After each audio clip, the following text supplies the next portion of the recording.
How the Grinch Stole Christmas by Dr. Seuss.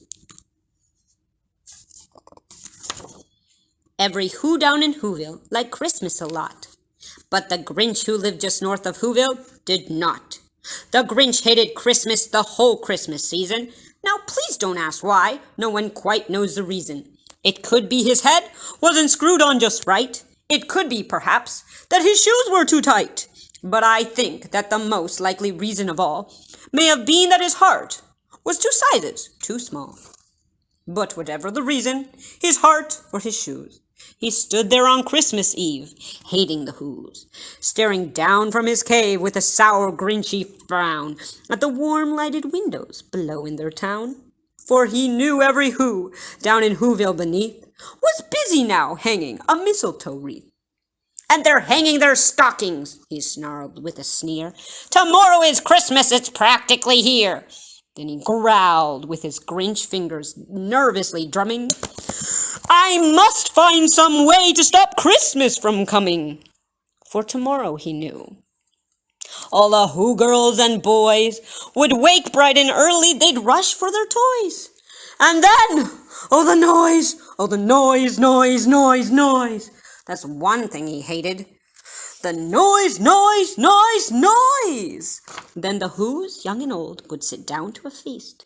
And they'd feast, and they'd feast, and they'd feast. They'd feast on Who pudding and rare Who roast beast, which was something the Grinch couldn't stand in the least. And then they'd do something he'd liked least of all. Every Who down in Whoville, the tall and the small, would stand close together with Christmas bells ringing.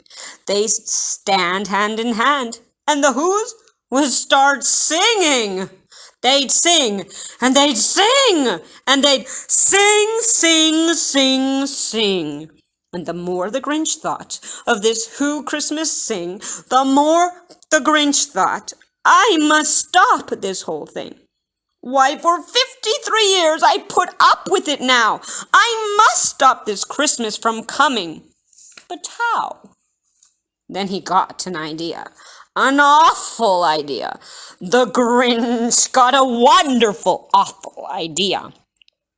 I know just what to do. The Grinch laughed in his throat, and he made a quick Santa Claus hat and a coat. And he chuckled and clucked. What a great Grinchy trick!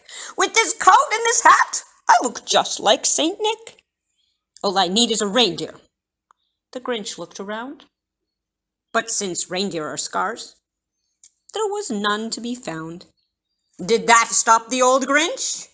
No, the Grinch simply said. If I can't find a reindeer, I'll make one instead. So he called his dog Max. Then he took some red thread, and he tied a big horn on the top of his head.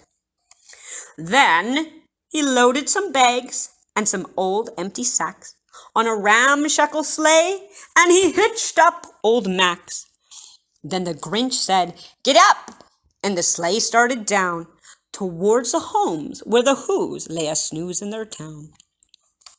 All their windows were dark. Quiet snow filled the air. All the Whos were all dreaming sweet dreams without care. When he stopped to the first little house on the square, This is stop number 1, the old Grinchy Claus hissed, and he climbed to the roof, empty bags in his fist. Then he slid down the chimney, a rather tight pinch. But if Santa could do it, then so could the Grinch. He got stuck only once, for a moment or two. Then he stuck his head out of the fireplace flue, where the little Who stockings all hung in a row. These stockings, he grinned, are the first things to go. Then he slithered and slunk, with a smile most unpleasant, around the whole room, and he took every present. Pop guns and bicycles, roller skates, drums, checkerboards, tricycles, popcorn, and plums. And he stuffed them in bags. Then the Grinch very nimbly stuffed all the bags one by one up the chimbley. Then he slunk to the icebox. He took the Who's feast. He took the Who pudding. He took the roast beast. He cleaned out that icebox as quick as a flash. Why, that Grinch even took their last can of Who hash. Then he stuffed all the food up the chimney with glee. And now, grinned the Grinch, I will stuff up the tree. And the Grinch grabbed the tree and he started to shove when he heard a small sound like the coo of a dove. He turned around fast and he saw a small Who.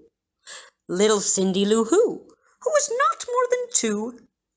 The Grinch had been caught by this tiny Who daughter, who'd got out of bed for a cup of cold water.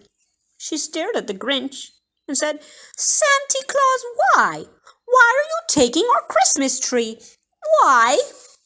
But you know, that old Grinch was so smart and so slick.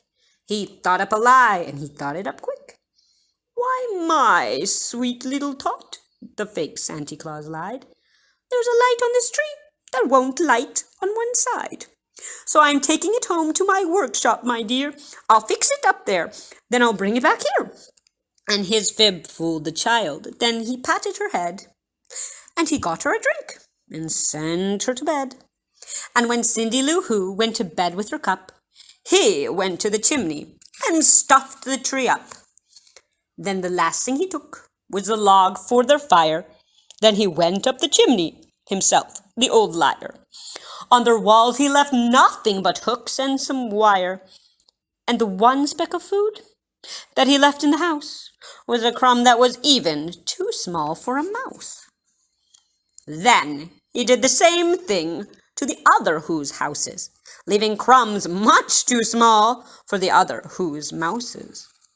It was 1:15, all the Who's still abed, all the Who's still a snooze, when he packed up his sled, packed it up with their presents, the ribbons and wrappings, the tags and the tinsel, the trimmings, the trappings.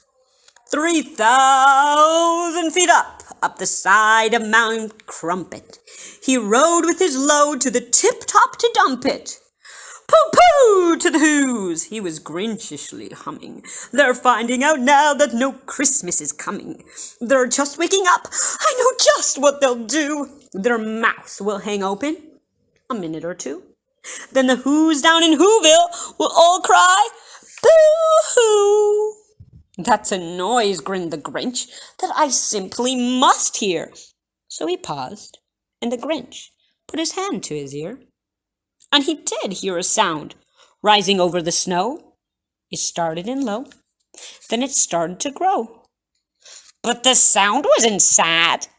Why, the sound sounded merry. It couldn't be so, but it was merry, very. He stared down at Whoville. The Grinch popped his eyes. Then he shook. What he saw was a shocking surprise. Every Who down in Whoville, the tall and the small, was singing without any presents at all. He hadn't stopped Christmas from coming. It came! Somehow or other, it came just the same. And the Grinch, with his Grinch feet, ice cold in the snow, stood puzzling and puzzling. How could it be so? It came without ribbons. It came without tags. It came without packages, boxes, or bags. And he puzzled 3 hours, till his puzzler was sore. Then the Grinch thought of something he hadn't before. Maybe Christmas, he thought, doesn't come from a store. Maybe Christmas, perhaps, means a little bit more. And what happened then? Well, in Whoville they say that the Grinch's small heart grew 3 sizes that day. And the minute his heart didn't feel quite so tight, he whizzed with his load through the bright morning light, and he brought back the toys and the food for the feast, and he himself, the Grinch, carved the roast beef.